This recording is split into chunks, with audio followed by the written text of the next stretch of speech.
Now with Dave Brown presents Road to the Paralympics. Co-host Alex Smyth sits down with para-athlete Travis Murao, wheelchair rugby player. Travis, thank you so much for sitting down with me. No problem, my pleasure. So for someone who may be unfamiliar, how would you describe wheelchair rugby? Wheelchair rugby, we play four-side in a basketball court. We score tries the same way as able-bodied rugby by crossing the line with the ball, but what a lot of people don't know is it's one of the few full-contact Paralympic sports. So guys are trying to smash you, knock you over, and take the ball away from you, so it's a lot of fun to watch. As your fourth Paralympics, what changes and growth have you seen not only within the team since when you first started competing to now, but also in yourself, like from when you first started competing to now? You're one of the older guys on the team. So yeah, that's a great question. So mostly like wrinkles, gray hair. That's the biggest visual thing I see. But no, the team has changed so much. Like we've grown so much as a team. We've been through so much adversity, and it's been cool to see like guys like Zach come to the sport as a 16-year-old, and now, he's a full-grown man with some of the hairiest shoulders I've ever seen. So it's been amazing to see everybody develop and everybody grow. And for yourself, you always had a kind of role on the team. You're a bit of the jokester, the prankster.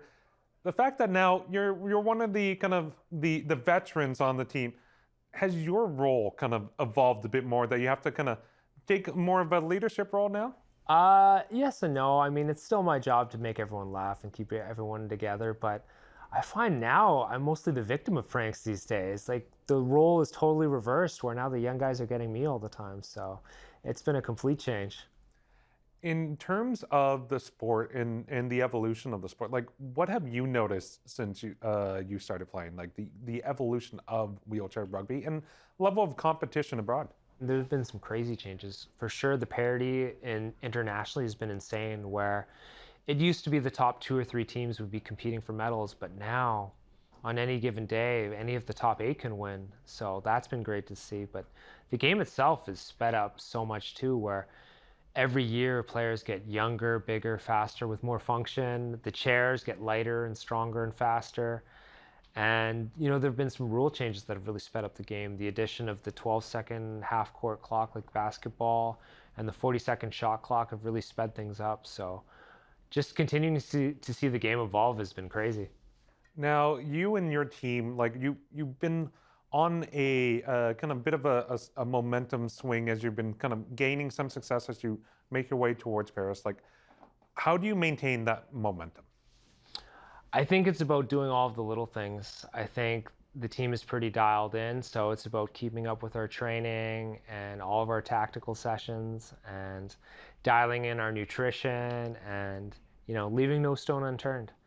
And I think we're in that great position where, our momentum's peaking at the right time.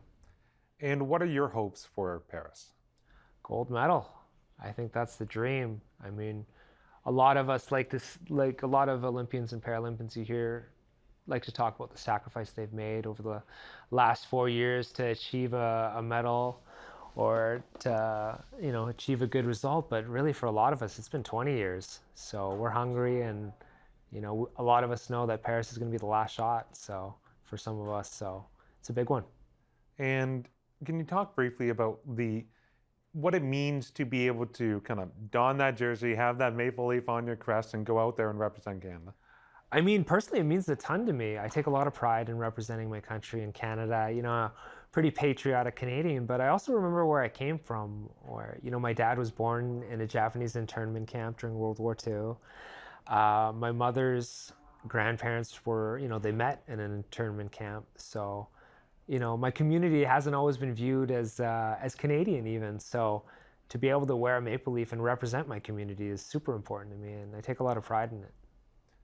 And lastly, the news that came out this year, the fact that, Paralympic medalists are now going to receive that equity and quality in terms of pay as Olympian medalists for Canada.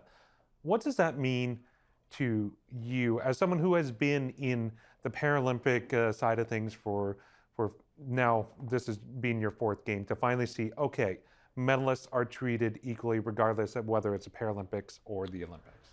It's funny because I've had kind of a long career in Paralympic sports, and I think back to when I started, and I didn't even know that Paralympic stood for parallel and not paraplegic.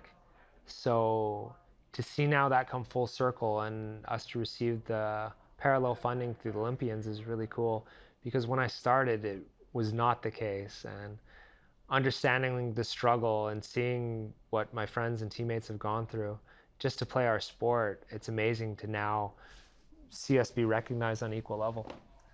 You've talked in the past about, like, pondering what future maybe post sport career may look like.